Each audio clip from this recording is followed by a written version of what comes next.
We live in a society that tells us who to be, what to do, and how to behave. And if you don't fit in that box, you don't belong. Well, I say we challenge that because I believe that we were created to be unique individuals with a unique purpose. We all have something different to bring to the table, and we can all learn from each other if we're just willing to take the time to listen. Welcome to the Unavoidable podcast, where true connection happens when we stop avoiding the hard stuff. I'm your host, Caitlin Childs. Pull up a seat and let's see what we can learn from today's guest.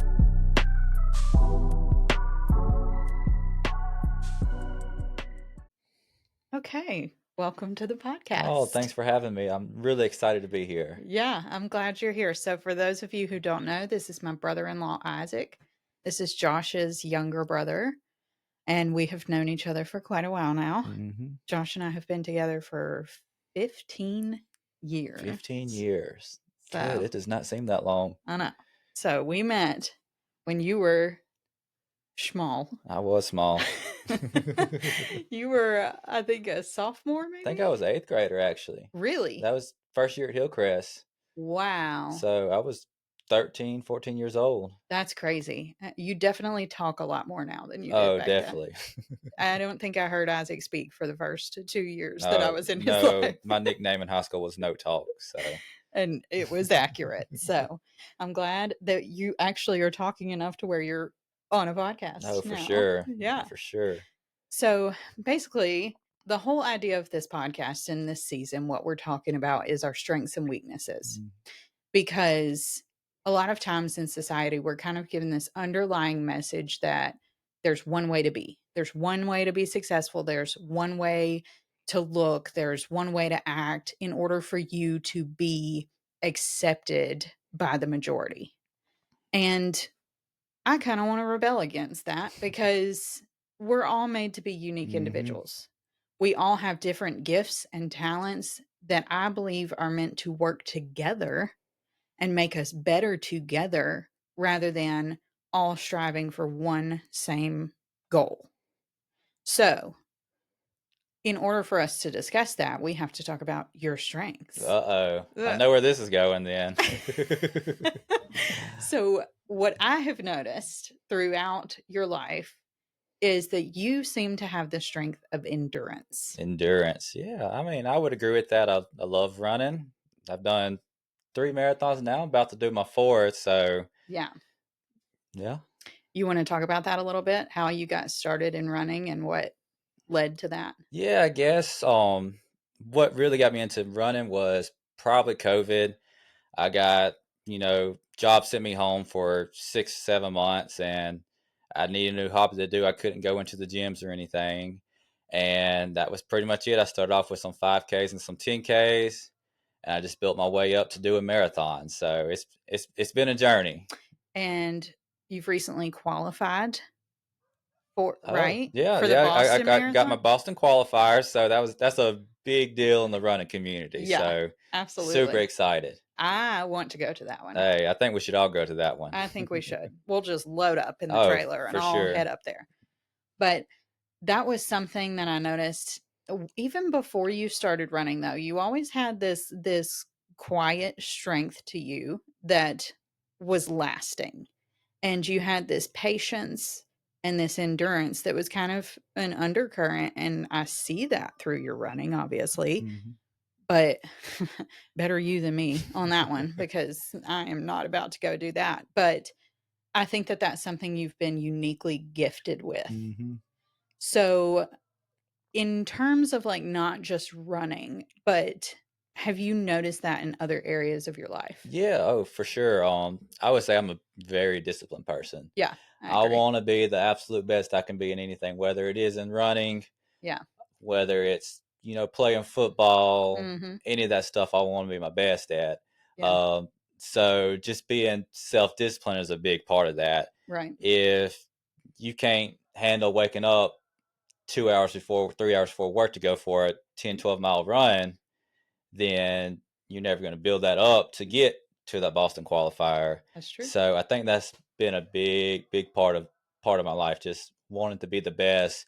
Uh, have you noticed that that started from a young age? Like, where do you think that came from originally? Yeah, I think just watching my parents grow up, especially my dad working for the power company. I Yeah. mean, he'd go out on hurricanes. We wouldn't see him for 2 or 3 weeks, but he would then use that overtime money to provide for us because Yeah. growing up, we never had a ton of money. We were lower middle class.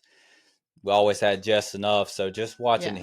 him go out there and do stuff like that really motivated me to do the same kind of stuff as I've grown up. Yeah, because it's like creating a better life for Oh, for yourself. sure, for sure. And that's something that does require discipline. I think that's something that people a lot of times just expect to happen to them. They Hmm. expect it to fall in their lap. Yeah. Like, you're either successful or you're not, and they don't Hmm. realize that literally anyone can be good at anything with Oh, enough for sure. That's practice. that's what I tell people. I'll invite so many people out for running, and they'll run like half a mile or something. Like, I'm terrible at this. I was like, I'll just tell them, you should have seen me the first time I got out there and ran. I wasn't running a 6 minute mile. I couldn't run 26 miles straight. Yeah. It was, I mean, even my first marathon, I had to walk 4 or 5 miles on it. Yeah. And that's one thing I love about running is, to me, in my opinion, anybody can get out there and be good at it. You may Yeah. not ever be, elite level, Yeah. but I honestly believe anybody can get out there and complete a marathon. Yeah. Mm. Absolutely. And that's something that you've kind of instilled in my son, Kellen. He he doesn't quite have the discipline part down yet. He is one of those who thinks he can just get out there and run a mile with Hmm. Isaac and it's going to be fine. But no, it's like we try to teach him that you have to be disciplined at it Hmm.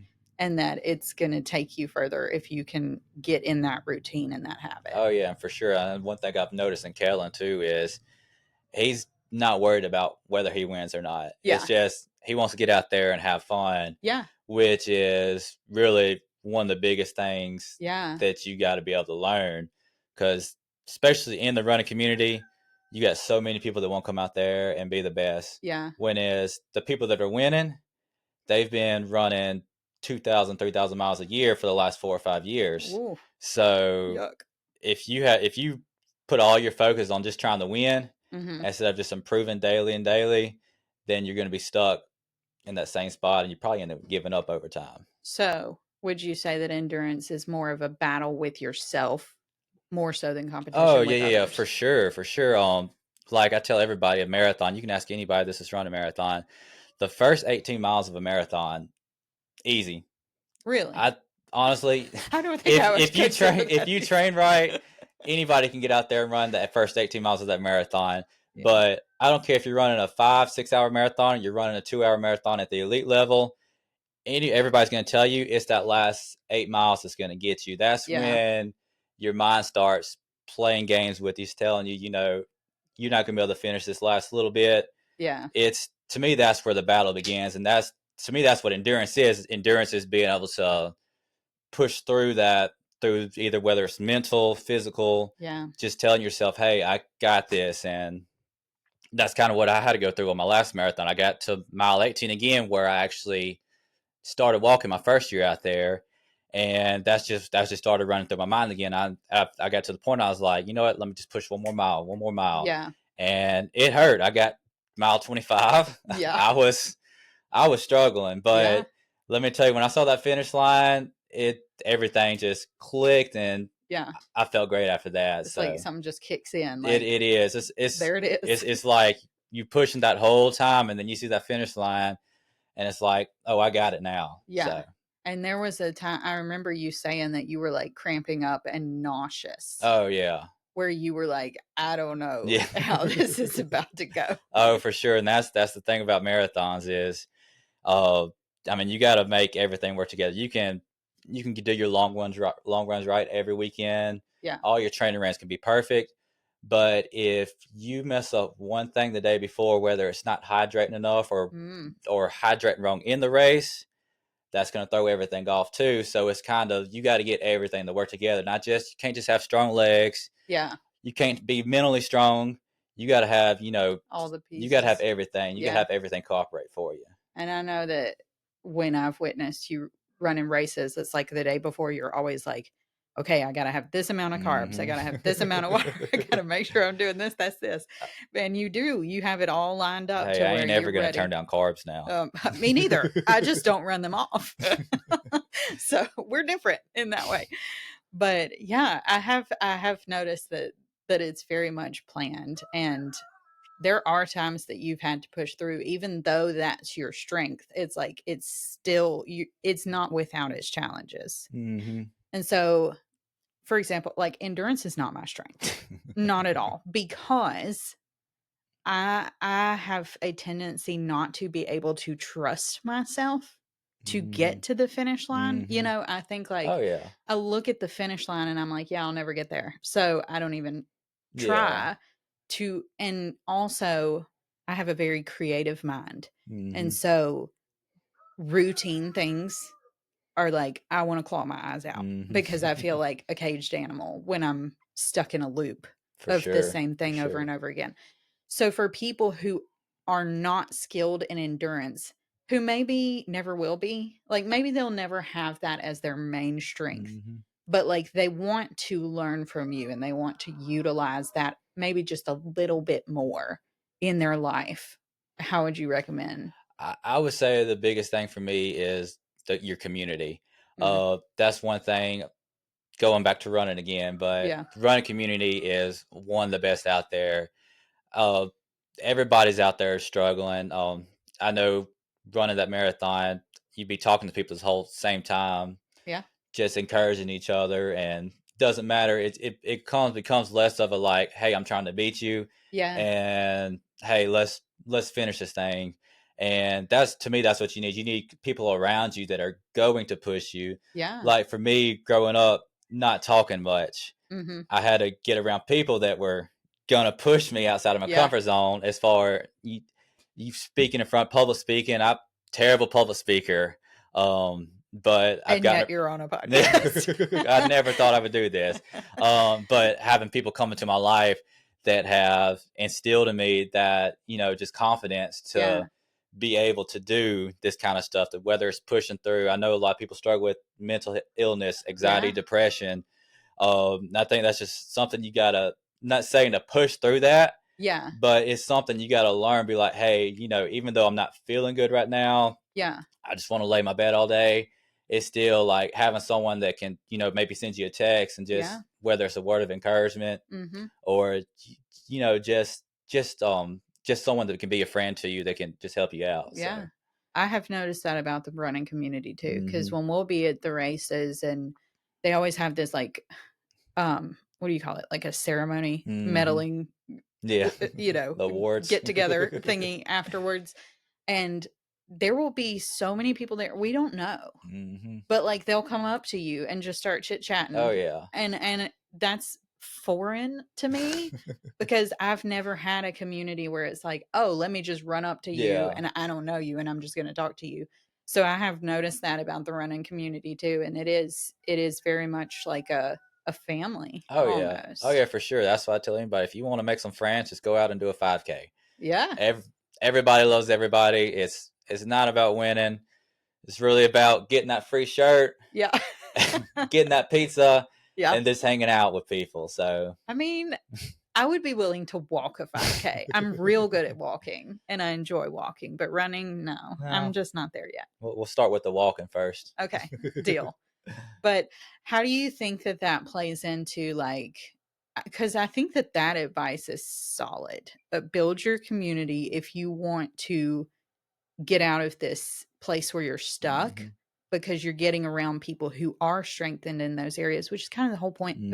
of this season is that right there. Like if Hmm. we could sum it up, it's like building that community so that it pulls you out of that place where you're stuck. And so, how have you noticed that spill into other areas of your life, like not just running and fitness and Oh all of yeah, that? for sure. I mean, I heard something recently. You hang out with five rich people, Mm, you're gonna become the six. yeah. You hang out with five very optimistic people, you're gonna become the six. You hang out with five pessimists, Mhm. you're gonna be the six. And that's kind of just how I've kind of looked at things. You know, not saying that's all you have. You don't have to surround yourself with just positive people. Right. But if you're hanging around people that are negative all the time, Yep. you're going to be the next negative person. Mhm. And that's one thing when I do, whether it's work, Yeah. at my job, if I have a coworker that's, just being very negative, Yeah. there comes times where I have to step away. And Yeah. so, cause I don't want my life to turn into something like that. Right. Um, Even, some people at churches, there's a lot of Christians out there that can be Debbie Downers. Yep. And if you're hanging around those kind of people, even in the church, you're gonna be like that. So that's why I think it's really important. Surround yourself with the right people, Yeah. whether it's in church, Yeah. whether it's at school, work, whatever you do. Just remember, you're gonna be like the people you surround yourself with. Yeah. So. And that's a lesson I've had to learn the hard way because I have a tendency to, because I was like you, I was like a shy Hmm. kid. Like I did not venture out and find friends. And so I just kind of surrounded myself with whoever wanted to be friends with me. Hmm. And so it was like, those weren't always the best Yeah. options. But it was like, hey, you want to be my friend? Okay, I'll be your friend. And I'm not going to think twice about Yeah. it. Well, that landed me in a group of friends that was not bad people. Like they had a heart of gold, they Hmm. cared deeply about each other, but at the same time it was like I was not growing with those people. Hmm. And I think that was one of those situations where God kind of had to remove them for me because I Hmm. was never going to leave. Yeah. But what I learned from that, as hard as that was, is that when I was removed from that situation, that was when my growth started Oh, for because I sure. was no longer being held back by mindsets that weren't taking me further Yeah. into where I wanted to go. So, what would you say to people who they just have they just have a lot of love in their hearts for people who maybe are holding them back? Mm. What would your advice be? I think a big problem with stuff like that is we get too comfortable being too comfortable. Mm, Um, preach. it's so much easier just to hold on to those things Yeah. when like with going back to running again. There's so many mornings I'll wake up, my alarm goes off at 4 a.m. Mhm. and that bed is so much more comfortable Oh, yeah. than getting out. And I think that's our problem. We're used to doing these same patterns Mhm. every day Yeah. when we got to learn to, like you were saying, being creative. You want to step around that kind of stuff. Yes. I think that's how it's got to be in our life too.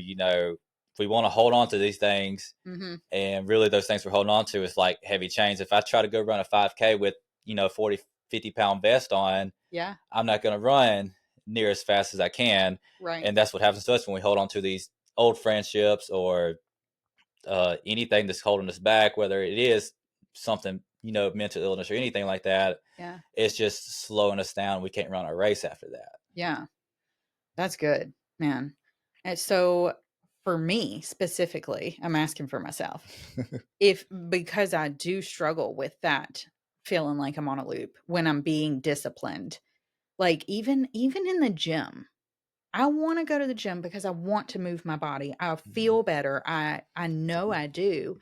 But it's like doing the same workouts Mm-hmm. over and over, going to the same building over and over. It's just it gets to a point where I'm just like, I'm about to lose my mind if something doesn't change. So, Yeah. how do I specifically like break out of that and learn to be disciplined in a way that my brain doesn't want to run away? Oh, yes. I mean, my answer to that would be just change it up. Yeah. Get out of the routine.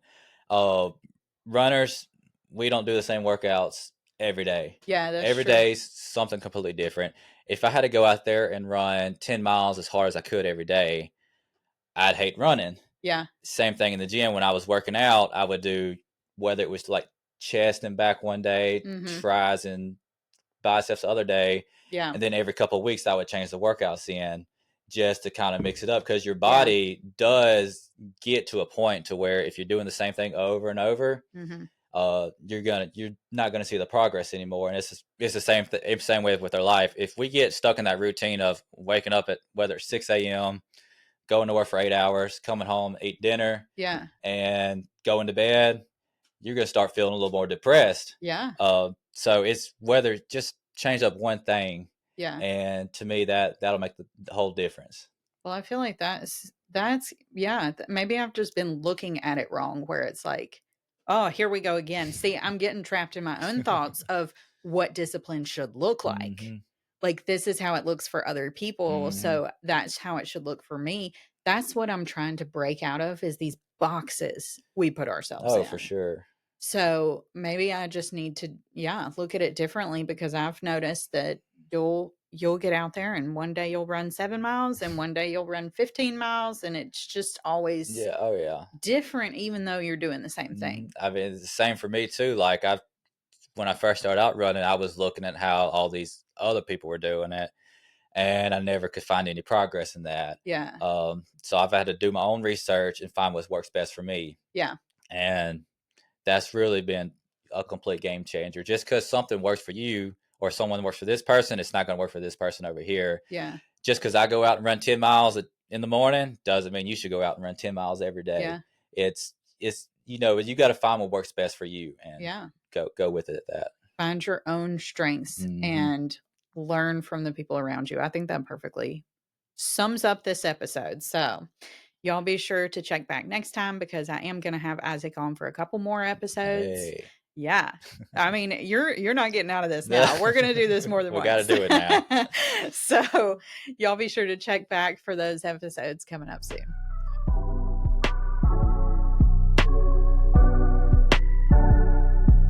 If you enjoyed today's episode and you want to connect further, you can head over to yourfriendcaitlin.com. That's yourfriend, CAITLIN.com. There you can find all of my social media links, get updated on what's new, and even check out some of my books that can help you learn even further. Check back with us next time. See you then.